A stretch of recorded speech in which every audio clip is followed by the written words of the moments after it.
والسلام على من لا نبي بعده. أعوذ بالله من الشيطان الرجيم. بسم الله الرحمن الرحيم. كل نفس ذائقة الموت فإنما توفون أجوركم يوم القيامة فمن زحزح عن النار وأدخل الجنة فقد فاز. محترم دوستو، بزرگوں، اللہ تعالیٰ کو ماننے کے اندر بہت ساروں کے اختلاف، اسی سے ان کو دہریہ کہا جاتا ہے کہ بعض لوگ اللہ ہی کا انکار کرتے ہیں کہ ہم کو اللہ نے پیدا کیا، اور بعض لوگ اللہ کو مانتے ہیں لیکن اللہ تعالیٰ کے ساتھ دوسرے کو شریک کر ڈالتے ہیں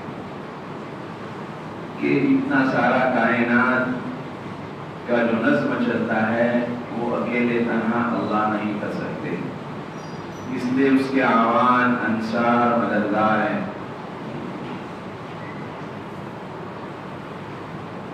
اور اسی سے موحد کہا جاتا ہے کہ جو تنہا اللہ تعالیٰ کو مانے، ساری کائنات کا پیدا کرنے والا، چلانے والا ایک اللہ ہے. اس کائنات کو چلانے میں اللہ تعالیٰ کو کسی آدمی کی، کسی ہستی کی کسی وقت ضرورت نہیں ہے، نہ پڑے گی. اتنا بڑا آسمان اللہ نے بنایا 6 دنوں میں. 2 دن میں آسمان بنائے، 2 دن میں زمین بنائے، اور 2 دن میں اس کے سارے خزانے بنائے. اللہ فرماتے وما مسنا من لغوب، ہمیں تھکان کا نام تک نہیں آیا.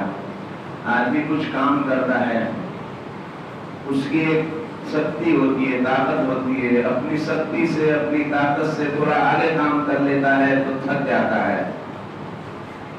تو اللہ تعالیٰ نے آسمان و زمین کو پیدا کیا تو اس میں اللہ تعالیٰ کو کوئی تھکان محسوس نہیں ہوئی. تو اس طرح ماننے والے کو موحد کہتے ہیں. تو اللہ تعالیٰ کو ماننے میں قیامت کے دوبارہ زندہ کیے جانے پر انسانوں کے اختلاف ہے. اسی لیے آج زمانے میں جو کمیونزم تھا وہ مانتے ہی نہیں کہ اللہ تعالیٰ کا ہے. دنیا چل رہی ہے، چلتی ہے. وَمَا يُهْلِكُونَ إِلَّا الدَّهْرَ، اور اب جو ہم ہلاک ہوتے ہیں نا، زمانہ روزانہ گزرتا ہے، اس وجہ سے ہماری عمر ختم ہوتی ہے. یہ ان کا عقیدہ تھا. آج بھی بہت سارے دہریے لوگ ہیں، لیکن ایک چیز ایسی ہے جس میں دہریہ ہو، مشرک ہو، موحد ہو، سب کا اس میں اتفاق ہے، اور وہ ہے موت. کہ ہر انسان کو موت آنے والی، اس موت سے کسی کو مفر نہیں اور کسی کو چھٹکارا نہیں. اللہ تعالیٰ فرماتے قُلْ إِنَّ الْمَوْتَ الَّذِي تَفِرُّونَ مِنْهُ فَإِنَّهُ مُلَاقِيكُمْ، فرما دیجئے کہ وہ موت جس سے تم بھاگ رہے ہو وہ تمہاری پیچھا کرے گی. اور حدیث پاک میں بھی آتا ہے جیسے آدمی کا موت پیچھا کرتی ہے، رزق پیچھا کرتا ہے، اس طرح کہ ہر آدمی کو اس کا رزق ڈھونڈ لیتا ہے کہ اس کا رزق، کہ جس کا رزق ہے اس کے پاس پہنچ جاتا ہے، تو اس کی موت اس کو ڈھونڈ لیتی ہے. اور اس موت کو قبض کرنے والے، روح کو قبض کرنے والے فرشتے ہیں جن کو عزرائیل علیہ السلام کہا جاتا ہے. ان کے سامنے پوری دنیا کے انسانوں کی روحیں ایسے ہے جیسے پلیٹ ہو، پلیٹ میں کھانا ہو. کہ پلیٹ میں کھانا اٹھانا ہو تو آدمی کو کوئی مشقت نہیں ہوتی. اس طرح کسی کی روح قبض کرنا حضرت عزرائیل علیہ السلام کے لیے کوئی مشکل نہیں ہے. تو اللہ تعالیٰ نے اس موت کے بارے میں، جس موت کے بارے میں سارے انسان اتفاق کرتے ہیں، اس موت کو ہر انسان سے گزرنا ہے. ہر انسان کو موت آنے والے ہیں. اس لیے فرمایا کل نفس ذائقۃ الموت، دنیا میں جتنے بھی جاندار چیزیں ہیں ان سب کو موت آنے والی ہے. موت کہتے ہیں دنیاوی زندگی جو چل رہی ہے اس کے بعد جو دنیاوی زندگی کا نظام اس کے اوپر ختم ہو جائے، دوسری زندگی شروع ہو جائے، اس کو موت کہتے ہیں۔ اس لیے یہ موت اللہ والوں کے لیے تو ایک پول ہے۔ الموت جسر یوصل الحبیب الی الحبیب، موت ایک پول ہے کہ پول کے بعد حبیب اپنے حبیب سے ملتا ہے، کہ ایک پیارا بندہ اپنے پیارے خالق سے ملتا ہے۔ اس کو جیسے سفر میں ہو، سفر میں آنے کے بعد جیسے جیسے اس کا گھر قریب آتا ہے اس کی خوشیاں تو پانا ہو جاتی، بڑھتی ہے کہ اب میں اپنے رشتہ داروں سے، اپنے بیٹوں سے، بچوں سے، اپنی بیوی سے ملوں گا۔ تو جس کے دل میں اللہ کی محبت ہو، جو اللہ کے حکام پر چلتا ہو، اس کے لیے موت کیا ہے؟ ایک جسر ہے، پول ہے کہ اب مرنے کے بعد ہم اللہ تعالیٰ سے ملیں گے۔ تو بعد اللہ والے ایسے ہوتے تھے کہ ان سے جب کہا جاتا تھا موت کے بارے میں تو وہ فرماتے تھے کہ اگر موت کا فرشتہ آ جائے تو کہے کہ چلو چلنا ہے، تو ہم کہیں کہ چلو تیار ہے ہم۔ آج ہم میں سے کوئی ایسا ہے تو کہہ سکے کہ بھائی موت آوے تو میں تیار ہوں؟ ایسا بولنے کو اس کا دل چاہے گا نہیں، اس لیے کہ موت سے گھبرا رہا ہے۔ کیوں؟ کہ ہمارے اعمال ایسے ہیں کہ جس کی وجہ سے آدمی موت سے گھبرا رہا ہے۔ اسی لیے اللہ تعالیٰ نے یہودی لوگ کہتے تھے کہ نحن احباء اللہ، کہ ہم اللہ تعالیٰ کے پیارے بندے ہیں اور اس کے دوست ہیں۔ تو اللہ تعالیٰ نے ان سے کہا، ان کو کہو قل ان کنتم تحبون، کہ اگر تم اللہ تعالیٰ سے محبت رکھتے ہو اور اللہ تعالیٰ تمہیں محبت رکھتے ہیں، فتمنوا الموت، موت کی تمنا کرو۔ اللہ فرماتے ولا يتمنونه ابدا بما قدمت ايديهم، اور وہ موت کی کبھی ہرگز تمنا نہیں کریں گے، اس لیے کہ ان کے اعمال ایسے ہیں۔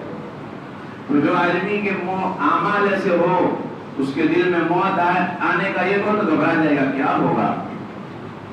اور ایمان والے کو تو ڈرنا ہی چاہیے، چاہے عمل کتنے اونچے ہو، کتنے بھی اچھے اونچے عمل ہو، لیکن موت کے آنے کے وقت سے پہلے موت سے گھبرانا چاہیے۔ ہاں، موت کے وقت آدمی کو امید ہو، جب موت آ رہی ہو، سارے احوال ہو، اس وقت بس اللہ سے امید ہو کہ میرا رب مجھے معاف فرما دے گا۔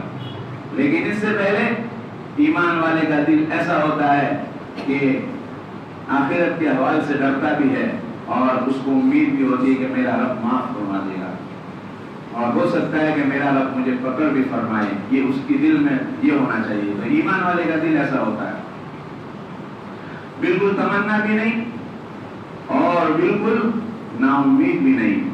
تمنا اور امید دونوں رکھنا ہے، تمنا اور خوف دونوں رکھنا ہے۔ کیوں؟ قرآن پاک میں بھی اللہ تعالیٰ فرماتے ہیں وَلِمَنْ خَافَ مَقَامَ رَبِّهِ جَنَّتَانِ، جو اپنے رب کے سامنے کھڑے ہونے سے ڈرتا ہے اللہ تعالیٰ اس کو جنت دیتا ہے۔ تو موت ایسی چیز ہے، تو موت سے کسی کو انکار نہیں، کسی کو مفر نہیں۔ بہت سارے گنہگار ایسے دنیا میں گزرے جنہوں نے اللہ کے ڈر سے، موت کے ڈر سے کیا کہا کہ موت کے بعد مجھے اللہ کے سامنے کھڑا ہونا ہے، تو اپنی عقل کے مطابق، اپنی وسعت کے مطابق وصیت کی۔ ایک مرنے والے نے وصیت کی اپنے بیوی بچوں کو کہ جب میں مر جاؤں تو میری لاش کو جلا دینا اور اس کی راکھ کو کہیں اڑا دینا، تاکہ اللہ تعالیٰ مجھے ایک اس کے ذہن میں علم ایسا تھا، باقی اس کا ایک عقیدہ ایسا نہیں تھا کہ اللہ مجھے جمع نہیں فرمائیں گے، تو ڈر رہا تھا کہ مجھے جمع کریں گے تو کیا ہوگا۔ اللہ تعالیٰ نے اس کے موت کے بعد اس کو جمع کیا اور پوچھا کہ تو نے ایسا کیوں کیا، تو اس نے کہا میں آپ کے ڈر سے میں نے ایسے وصیت کی تھی کہ میں اگر جمع ہو گیا تو میرا کیا حال ہوگا، کہ میرے اعمال ایسے۔ تو دوستو بزرگوں، اس موت سے سب کو گزرنا ہے، اس زمین پر جتنے آئے سب کو مرنا ہے، ہم سب کو مرنا ہے۔ آج ہم زندہ ہے، ہو سکتا ہے کل آئندہ سال 10 سال کے بعد 100 سال کے بعد ہم میں سے کوئی نہیں ہوگا۔ تو ہم اس موت کی تیاری کیا کرتے ہیں، ہم نے اس کی تیاری کیا کی ہے؟ ہمارے پاس ہاں میں جواب نہ میں جواب نہیں ہوگا تو ہاں میں بھی جواب نہیں کہ ہمارے پاس کچھ تیاری ہے. ہم سارے کے سارے خالی ہاتھ ہیں، ہمارے پاس کچھ نہیں ہے. ہم کو یقین ہے کہ ہمارے پاس کچھ نہیں، موت آنے والی ہے، کب آ جاوے پتہ نہیں.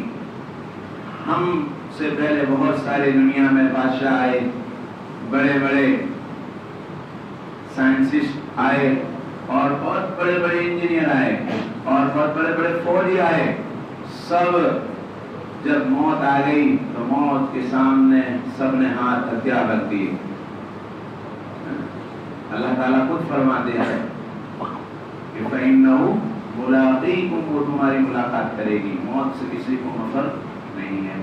تو اس موت کے آنے کے بعد تو ہمارا ایک عقیدہ ہے، مرنے کے بعد دوبارہ زندہ، جیسے گزشتہ کہا تھا. ہم نے اس کی تیاری کیا کی ہے؟ ہمیں مرنا ہے تو مرنے کی ہم نے کیا تیاری کی ہے؟ اللہ کے رسول صلی اللہ علیہ وسلم نے فرمایا کہ اِنَّكُمْ تَمُوتُونَ كَمَا تَعِيشُونَ، تم ایسے مرو گے جیسے زندگی گزارو گے. ہم نے زندگی اللہ کی اطاعت میں گزاری تو ہماری موت بھی اللہ کی اطاعت میں آئے گی. اور فرمایا وَإِنَّمَا تَمُوتُونَ وَإِنَّمَا تُحْشَرُونَ كَمَا تَمُوتُونَ، اور ایسے زندہ کیے جاؤ گے جیسے تمہاری موت آتی ہے. اگر موت اللہ کی فرما برداری میں آئی تو اللہ تعالیٰ ہمیں فرما برداروں کے ساتھ کھڑا فرمائے گا. قرآن پاک میں بھی ہے أُولَٰئِكَ الَّذِينَ أَنْعَمَ اللَّهُ مِنَ النَّبِيِّينَ، اللہ تعالیٰ ان کے ساتھ کرے گا جن پر اللہ نے انعام کیا، صدیقین کے ساتھ، شہداء کے ساتھ، انبیاء علیہ السلام کے ساتھ. اور اگر ہم نے ایسے کام نہیں کیے تو اللہ تعالیٰ موت بھی ایسی دے گا گنہگاروں کے ساتھ، اور زندگی بھی اس کو دوبارہ زندہ کرے گا ایسوں کے ساتھ حشر فرمائے گا. اس لیے ہمیں فکر کرنی ہے اپنی موت کی، اپنی آخرت کی فکر کرنی ہے کہ اگر میری موت آ گئی تو میں کیا کر سکتا ہوں، اور میرے عمل ایسے ہے کہ قبر میں ہم کامیاب ہو سکیں. جو قبر روزانہ اعلان کرتی ہے کہ میں کیڑے مکوڑے کا گھر ہوں، میں تنہائی کا گھر ہوں، میں وحشت کا گھر ہوں، میں اندھیری کوٹری ہوں، اس کوٹری میں ہم سب کو سونا ہے اور ہمیں اپنے اعمال کے ساتھ سونا ہے. بعض ہمارے ناواقف لوگ تو یوں کہتے ہیں بھائی میری قبر میں اکیلا آؤں گا. ذرا سوچ کے بولے کہ ہم کیا کہہ رہے ہیں. ارے اگر ہم کسی تنگ کوٹری میں ہم کو ذرا کور دیا جاوے تو کیا ہمیں وہاں اچھا کھانا پینا لگے گا؟ اس کوٹری میں ہم سب کو جانا ہے. کیا بول رہے ہیں بھائی؟ سوچ کے بولے، تول کے بولے. تول کے بولنے جیسا ہے، ورنہ ہمارا ہر بول لکھا جاتا ہے. ہم آخرت کی تیاری کریں، موت کی تیاری کریں. یہ زندگی اس کے لیے اللہ نے کی ہے. اللہ کا نام ہے.